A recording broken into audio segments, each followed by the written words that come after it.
Good morning students, I am Professor P. Mohan Reddy in Mechanical Engineering. In the last videos we discussed about steady flow energy equation. Now we go to the applications of steady flow energy equation. These are also important in the subject point of view and in the field point of view. And the first application is nozzle. Nozzle is a device which increases the velocity of the fluid. It may be steam or it may be water or it may be gas. It increases the velocity of the fluid by decreasing the pressure energy as well as by decreasing enthalpy. So we can say in the nozzle it is a simple geometrical construction. It is for subsonic flow. Here when the steam is flowing through this nozzle, there will be decrease in pressure energy or there is drop in pressure as well as there is drop in enthalpy, and because of this there will be rise in kinetic energy and therefore there is rise in velocity. So nozzle is a device which increases the kinetic energy or the velocity of a fluid. It may be steam or gas or water. Now the general steady flow energy equation, simplified steady flow energy equation is Q minus W is equal to delta H plus delta potential energy, that is change in kinetic energy, change in enthalpy, change in potential energy plus change in kinetic energy. This is important. What is happening to different energies in the nozzle and different parameters in the nozzle? We know that in the nozzle we are not transferring any amount of heat into the nozzle device. Already there is some heat in the steam. So heat transfer is zero, or heat transfer from the system to surroundings or surrounding to systems is negligible and zero. And again, nozzle is not a device to produce the work or to generate the power. Therefore, work is also zero in the nozzle. These two are important. No heat is transferring from the system to surroundings or surrounding to systems, and no work is supplied either to the system or no work is delivered from the system. Therefore, both terms Q and W are zero. Now delta H plus potential energy is zero, assuming that there is no much difference between inlet position and outlet position of the nozzle. The potential heads are nearly equal. Therefore, the change in potential energy is zero. And the very purpose of the nozzle is to increase the kinetic energy. Therefore, we are getting off into Vt square minus V1 square. Velocity is increasing from V1 to V2. So, we have to write off into V2 square minus V1 square. Now, here off into V2 square minus V1 square is equal to delta H comes the left side but becomes minus delta H. So, minus into delta H means H2 minus H1. So, it becomes H1 minus H2, that is equal to half into V2 square minus V1 square. This implies that the drop in enthalpy is equal to increase in velocity or increase in kinetic energy. So, we can write drop in enthalpy is equal to gain in kinetic energy. Simply just with this figure, we can have all this self-explanation. For example, in the nozzle, there is drop in pressure, hence there is drop in enthalpy. Therefore, the result is increase in kinetic energy and increase in velocity. Now, coming to the diffuser, it is another device which has opposite function as that of nozzle. So, in the nozzle, there is drop in enthalpy and pressure and gain in kinetic energy and velocity. But here, in the diffuser, there is a decrease in acceleration, or velocity, and hence the result is there is rise in pressure and rise in enthalpy. So nozzle is a pressure increasing diffuser is a pressure increasing device. Nozzle is a velocity increasing device. Nozzle is a velocity increasing device and diffuser is a pressure increasing device. This is the fundamental difference between nozzle and diffuser. Therefore, we can say that in the nozzle, again Q is equal to 0, W is equal to 0. You can write the same equation, Q minus W is equal to delta H plus delta PE plus delta KE. Here Q is 0, W is 0 and again delta PE is 0, and we can say that here finally we can write half into V1 square minus V2 square is equal to H2 minus H1. That is, here V1 is greater than V2 and H2 is greater than H1. This is the purpose of now device that is diffuser. That is, there is decrease in velocity and increase in enthalpy. So this is the application of SFE. First device is nozzle and second device is diffuser. Now we go to two more applications, thermodynamics. Now there are coming to the turbine. This is the turbine is a device which produces work, and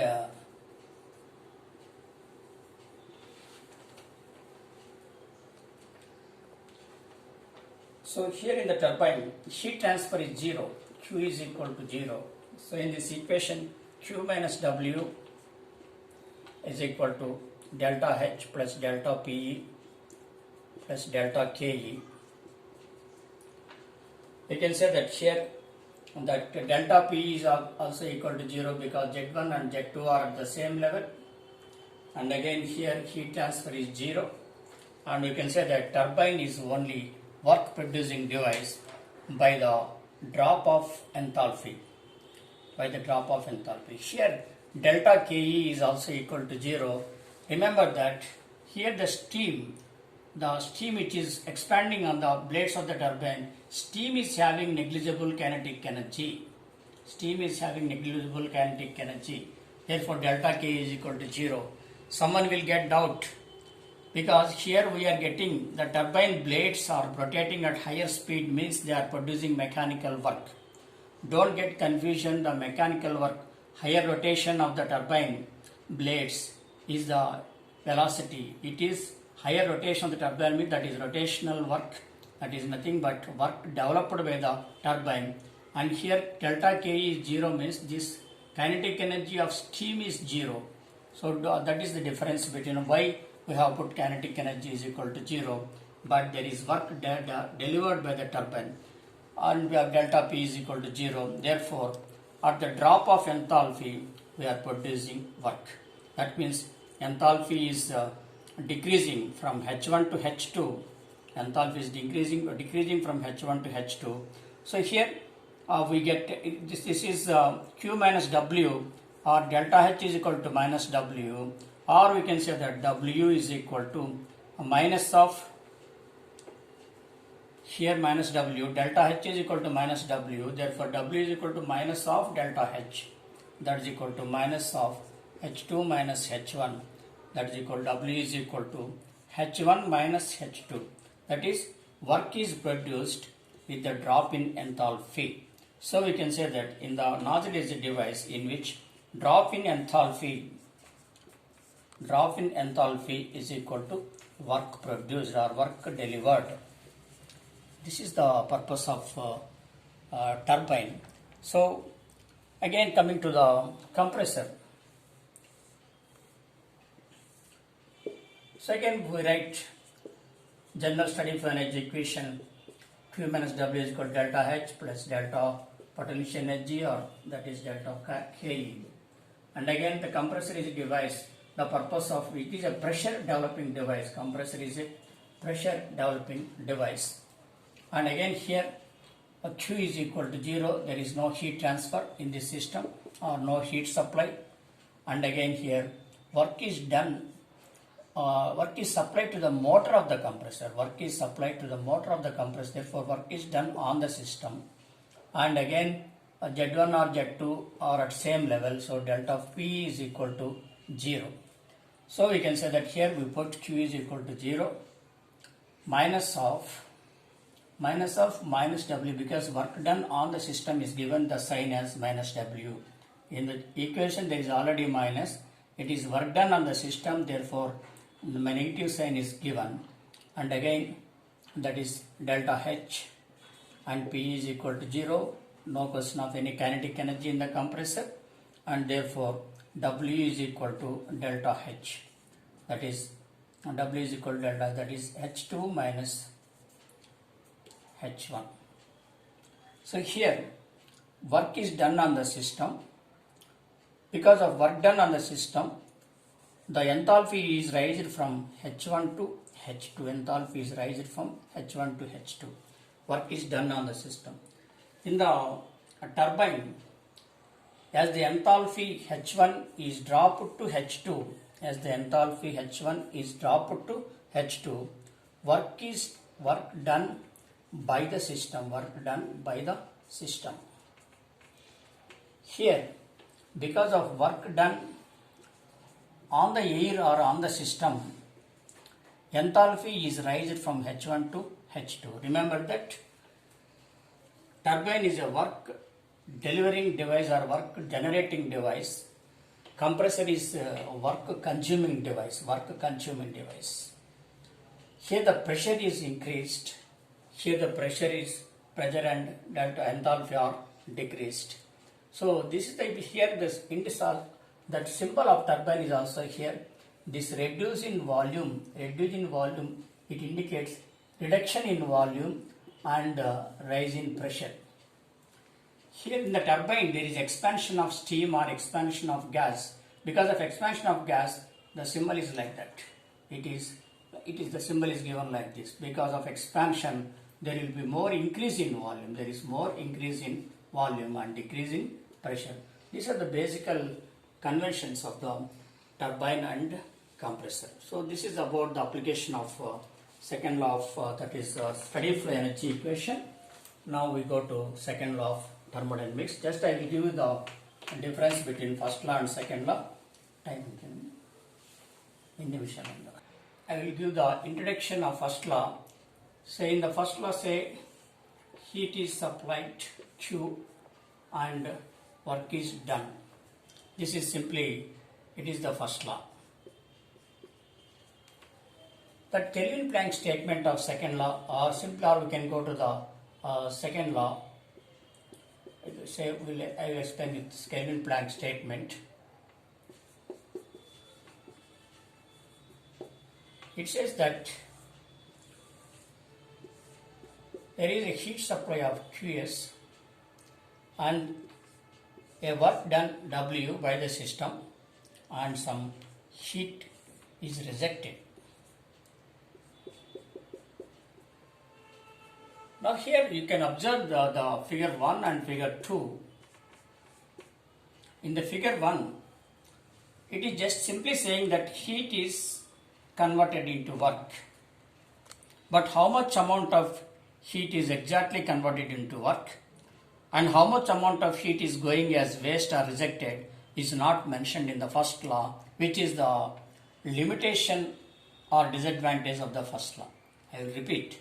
In the first law, heat is supplied to the system, work is done. Simply it says that work is done. But how much of heat is exactly converted into work and how much of heat is rejected to the surroundings is not mentioned in the first law. Whereas in the Kelvin-Planck statement, heat is supplied from high temperature reservoir. Here we can say it is a high temperature source. We can write it as high temperature source from which heat is supplied to the heat engine. Some amount of work is done by the heat engine and again some amount of heat is rejected to the surroundings, that is called as sink. So this is the basic difference. Here it is clearly stating that certain amount of heat is supplied from a high temperature source and out of this work there is some amount of work done by the system and there is some amount of heat rejected to the surroundings or sink. This how much amount of heat is rejected is not stated by first law. So in the first law there is no mentioning of exact conversion of heat into work and there is no mention of direction of heat flow. Here it is Kelvin-Planck statement. It is directly stated that heat is flowing from high temperature source to low temperature sink. It is called as high temperature T1 or TH and it is low temperature T2 or TL, low temperature. Source is the place or reservoir which supplies heat. Sink is the reservoir which receives the heat. So this Kelvin-Planck statement states that it is not possible for a heat engine to work with only single temperature reservoir. That means for any heat to flow, there must be two temperature reservoirs, source and sink. That is, it requires second law statement. First statement is the heat engine should require two reservoirs for the transfer of flow of heat, that is source and sink. And again, second law states that it is not possible to construct a heat engine which converts all the heat into work. There must be some amount of heat rejected. Second law of Kelvin-Planck statement also states that it is not possible to construct heat engine which converts all the heat supplied to the work. There should be some amount of heat rejected to the surroundings. So here we can say that Qs is the heat supplied, and out of this Qs some W is the heat rejection. So W is the heat utilized which is converted into work, and there is some heat rejection QR. Remember that this W can be written as heat utilized. We can say that heat supplied minus heat utilized, that is equal to heat rejected. Or from this we can say that work W is equal to Qs minus QR, that is work done is equal to heat supplied minus heat rejected. In the next class we can say that we can complete the thermal efficiency, etc. Here simply in the first law Q is transferred to W. Second law says that Qs minus QR is equal to W. This is the basic difference. Q is just converted into work. It is stated by first law. Qs minus QR is equal to W. This is the second law. So tomorrow we can clearly define thermal efficiency. We can repeat this Kelvin-Planck statement, and then we go to Clausius statement, and we can also define the second law efficiency. And please students, please go through these topics, and please share the videos to your friends, both polytechnic and engineering. This is more useful, and you can also send it to your friends in other polytechnics, so that it will, because the classwork will be starting shortly, it is not only useful for your regular examination but also useful for ESET and other competitive examinations, and for interviews in number of jobs like Kia, cars, etc. So fundamentals are more important in the interviews. So please go through the subject, and you can, if you have any doubt, you can call me at 990-8888-746. Dr. P. Mohan Reddy, 990-8888-746. I can also deal a number of subjects like fluid mechanics, thermal engineering 2, engineering materials, solid mechanics, and fluid mechanics, and a number of that industrial management. We can refrigeration and air conditioning. I can deal all the subjects based upon the requirements. We start other subject called as fluid mechanics, and then we go to some other subjects. So please contact, if you got any queries, please contact 990-8888-746. Dr. P. Mohan Reddy, Professor in Mechanical Engineering. Thank you.